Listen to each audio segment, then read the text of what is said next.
Hello everyone and welcome to analysis law.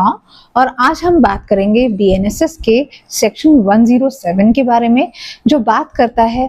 ऐसी property के attachment, forfeiture and restoration के बारे में जो प्रॉपर्टी किसी क्रिमिनल की है और जो उस क्रिमिनल से किसी क्रिमिनल एक्टिविटी के द्वारा बरामद की गई है। इस तरीके की जो प्रॉपर्टी है जो किसी भी क्रिमिनल एक्टिविटी या ऑफेंस के दौरान इन्वॉल्व हुई है, उसी को हम कहते हैं प्रोसीड्स ऑफ क्राइम। तो इसी कॉन्टेक्स्ट में सेक्शन 107 का सबसेक्शन 1 बात करता है कि जहां पे कोई इन्वेस्टिगेटिंग पुलिस ऑफिसर है और जहां पे उसके पास ये रीजन टू बिलीव है, यानी कि वो बिलीव करता है कि कोई भी प्रॉपर्टी जो उसको मिली है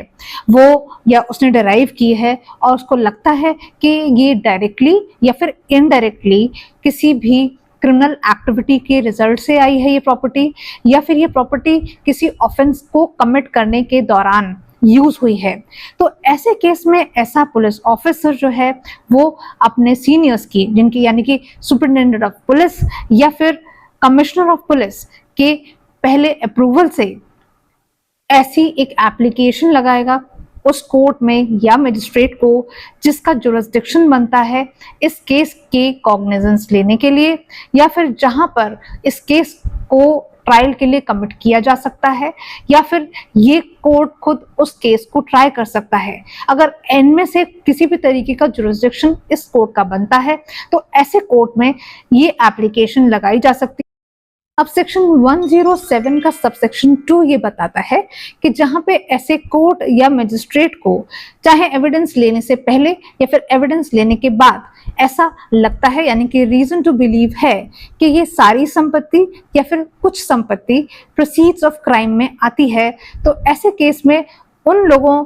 जो कि कंसर्न्ड लोग हैं उन लोगों को एक शो कॉज नोटिस इशू किया जा सकता है, जो कि 14 डेज के अंदर उनको इस बात का जवाब देना है कि क्यों ना उनकी ये प्रॉपर्टी अटैच कर ली जाए उस कोर्ट या मजिस्ट्रेट के द्वारा। नाउ सेक्शन 107 का सबसेक्शन 3 ये भी कहता है कि जहां पे उस नोटिस में ये भी स्पेसिफाइड है कि ये प्रॉपर्टी उस व्यक्ति जो कि कंसर्न व्यक्ति जिसको शो कॉज नोटिस दिया जा रहा है, इसके अलावा उस पर्सन के बिहाफ पे भी किसी और ने भी इस प्रॉपर्टी को होल्ड किया हुआ है, तो एक कॉपी इस शो कॉज नोटिस की उस व्यक्ति को भी सर्व की जाए जिसने इस प्रॉपर्टी को किसी और के बिहाफ पर होल्ड किया हुआ है।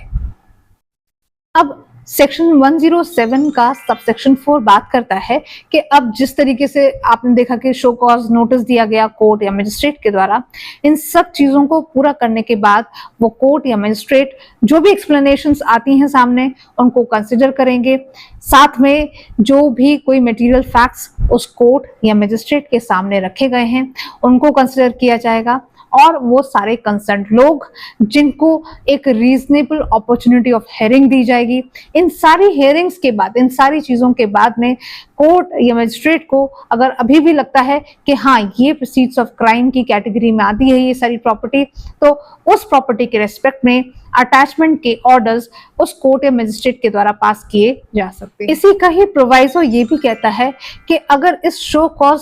नोटिस का जवाब देने के लिए कोई व्यक्ति उन 14 डेज में नहीं आता है, या फिर वो खुद को भी किसी तरीके से रिप्रेजेंट नहीं करते हैं कोर्ट में मजिस्ट्रेट को, तो उस केस में वो कोर्ट या magistrate x Partey order attachment का पास कर सकते हैं। सेक्शन 107 का सबसेक्शन 5 बड़ी इंपॉर्टेंट बात करता है। वो कहता है कि जहां पे ऐसा कोर्ट या मजिस्ट्रेट को ऐसा लगता है कि इस तरीके का शो कॉज नोटिस देने से अटैचमेंट या फिर सीजर का ऑब्जेक्ट डिफीट हो सकता है, तो ऐसे केस में ये शो कॉज नोटिस ना देकर कोर्ट एक इंटरिम ऑर्डर जो कि एक्स पार्टे होगा ऐसा भी पास कर सकता है। देखिए ऐसा इसलिए होता है कि कई बार जब एक्यूज्ड को ये पता चलता है कि जो प्रॉपर्टी उसके हाथ में है उसको लॉ के द्वारा, कोर्ट के द्वारा जब्त किया जा सकता है, तो वो उसका कई बार ट्रांसफर भी कर सकता है या उसको डिस्पोज ऑफ कर सकता है, जो कि वो एंटाइटल्ड नहीं है ऐसा करने के लिए।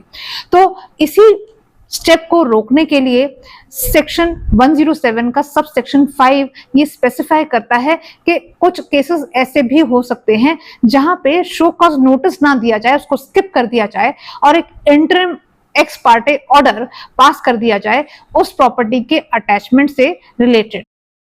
और सेक्शन 107 का सबसेक्शन 6 ये कहता है कि जहां पर कोर्ट या मजिस्ट्रेट को लगता है कि ये प्रॉपर्टी प्रोसीड्स ऑफ क्राइम की कैटेगरी में आती है, तो ऐसे केस में वो ऐसा ऑर्डर कर सकता है डिस्ट्रिक्ट मजिस्ट्रेट को कि इस प्रॉपर्टी को, जो कि डिक्लेयर कर दी गई है कि ये प्रोसीड्स ऑफ क्राइम है, तो ऐसे केस में इसको रेटिएबली जो भी लोग उस क्राइम से इफेक्ट हुए हैं उनमें डिस्ट्रीब्यूट कर दी जाए।